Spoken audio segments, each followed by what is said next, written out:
बिहार तो सत्तू पिए। सत्तू पीने से शरीर ठंडा और दिमाग शांत रहता है।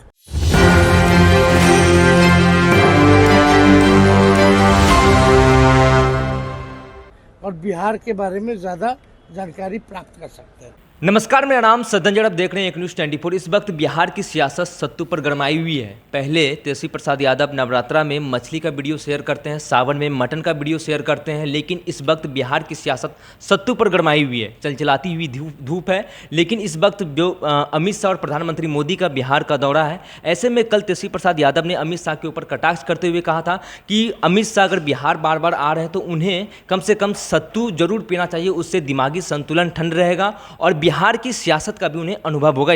इसी को लेकर हमारे साथ बातचीत करने के लिए संजीव चौरसिया हैं। जिस तरीके से अमित शाह को तेजस्वी प्रसाद यादव ने कहा है कि सत्तू जरूर पिएं ताकि बिहार की सियासत समझ में आए उनको। आज स्वयं वो तो सत्तू पीते हैं कि नहीं ये तो लोग जानते ही हैं। जो स्वयं नवरात्रा के समय मछली खाते हुए जनता को सामने आते हैं, स्वयं उनके पिताजी सावन के समय मीट बनाते हुए राहुल गांधी के समक्ष जनता को दिखाने का काम करते हैं। अरे भाई, आप खाइए, बधाई है, पर आप स्वयं खाइए। ये जनता को दिखाने का काम क्या करते हैं? सत्तू तो बिहार की पहचान है।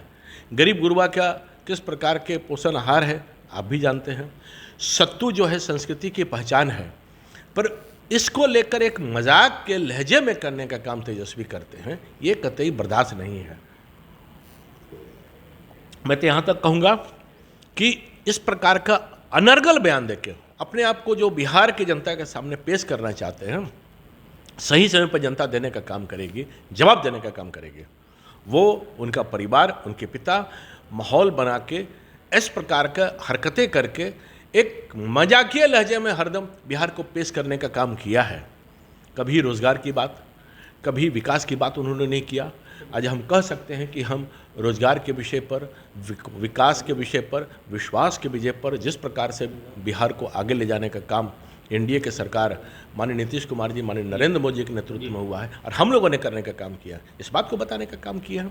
संजीव जी, आपने अभी रोजगार का नाम लिया तो तेजस्वी प्रसाद यादव कहते हैं कि 17 महीने बनाम 17 साल का वो नारा भी देते हैं। 17 महीने मैंने जो काम किया है वो 17 से 18 साल में बिहार में काम नहीं हुआ था, हमने रोजगार दिया। उन्होंने क्या किया? जो एनडीए के समय निर्णय हुए थे उसको केवल अबली जामा पहनाने का काम किया। माननीय मुख्यमंत्री उस समय भी थे। माननीय मुख्यमंत्री जी ने बार बार कहा है कि सब प्रकार के रोजगार जितने देने का काम किए हैं वो वास्तव में एनडीए के गठबंधन के समय हुआ। केवल वो चोला ओढ़ना चाहते हैं। उनके समय कौन सा विश्वास हुआ? 15 वर्षों से ज़्यादा राज्य करने का जो पैमाना रहा वो तो जनता के समक्ष है कि किस प्रकार से गुंडा राज रहा है, किस प्रकार से अपमानित करने का काम किया है। अभी हाल में दलितों पर किस प्रकार से टिप्पणियां अभद्र करने का काम किया, जमुई उसका उदाहरण है। माननीय चिराग पासवान जी के मां को किस प्रकार से अभद्र टिप्पणियां उनके आरजेडी के कार्यकर्ताओं ने करने का काम किया, पर इन्होंने कभी प्रश्न खड़ा नहीं किया बल्कि डिफेंड करने का काम किया। तो आज आरजेडी के लोग जो हैं वो विचार बन चुका है कि दलितों का अपमान, गुंडागर्दी का राज चलाने का यह विषय सूचक बन गया है। आज इंडी गठबंधन के लोग भ्रष्टाचार को, भ्रष्टाचारियों को बचाने वाला गठबंधन है, परिवारवाद को बढ़ाने वाला गठबंधन है। हम चाहते हैं कि भ्रष्टाचार मिटे। हम चाहते हैं कि पूरे समृद्धि और विकास और विश्वास के साथ बिहार और देश प्रगति की ओर आगे बढ़े। और इस बार फिर से तीसरी बार माननीय प्रधानमंत्री जी के नेतृत्व में 400 पार का स्पष्ट बहुमत भी आएगा और विकास और विश्वास के साथ बिहार और देश आगे बढ़ेगा। लालू प्रसाद यादव की दोनों पुत्री इस बार चुनावी मैदान में है, मीसा भारती पाटलिपुत्र से और उनकी लालू की लाडली जो छोटी बेटी है रोहिणी आचार्य वो सारण से चुनाव लड़ी। इसके ऊपर आप क्या कहेंगे? आज उनका हक है। उसी मैंने कहा कि परिवार को, हर सदस्य को आरक्षण देने का काम कर रहे हैं कि कोई सिंगापुर से आके चुनाव लड़े, कोई जो समाज में काम नहीं करती है फिर से दोबारा चुनाव लड़ने का काम पाटलिपुत्रा में कर रही है। तो जनता तो जवाब देगी ना कि समाज के बीच में कभी भी काम नहीं करने का अवसर उन लोगों ने प्रदान किया। और जो निरंतर माननीय प्रत्याशी, माननीय वर्तमान शासन हम लोगों के निरंतर काम करते हैं, तो जनता इस विश्वास को जानती है कि माननीय मोदी जी के नेतृत्व में विकास और विश्वास है। माननीय सांसद के पूरे कार्यक्षेत्र को आयाम देने का काम इन लोगों ने किया है, इसलिए जनता सही समय पर सही जवाब देगी। कुछ देर पहले अखिलेश प्रसाद सिंह जो कि कांग्रेस के प्रदेश अध्यक्ष हैं, उनका बयान है, उन्होंने कहा कि प्रधानमंत्री मोदी की मानसिक संतुलन बिगड़ चुकी है, इसलिए वो मुस्लिम वाला विवादास्पद बयान वो देते रहते हैं। कोई विवादास्पद नहीं है। माननीय प्रधानमंत्री जी का स्पष्ट है, सबका साथ, सबका विकास, सबका विश्वास, सबका प्रयास, और पूरे सनातन संस्कृति के साथ सब इस देश के नागरिक और उसी विश्वास और विकास के साथ आगे बढ़ाने का काम किए हैं।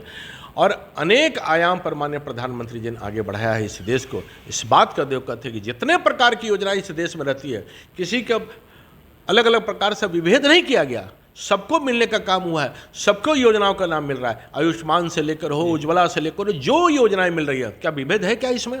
कहीं कोई विभेद नहीं है।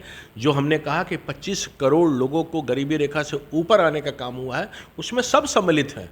इसलिए ये देश सभी का है और देश समृद्धि के लिए विश्व गुरु को आगे बढ़ने का काम हो रहा है, जो कांग्रेस के लोगों को पच नहीं रहा है। आप सुन रहे थे भारतीय जनता पार्टी के दीघा से विधायक संजीव चौरसिया को। सत्ता के हुक्मरानों के हिस्सों से कुछ सवाल जवाब हुए, बाकी सिलसिला चलता रहेगा। अब आपकी बारी, आपकी क्या राय है नीचे कमेंट बॉक्स में बताइए और देखते रहिए एक न्यूज़ 24 पर। एक न्यूज़ 24, मैं सदन जी, पटना।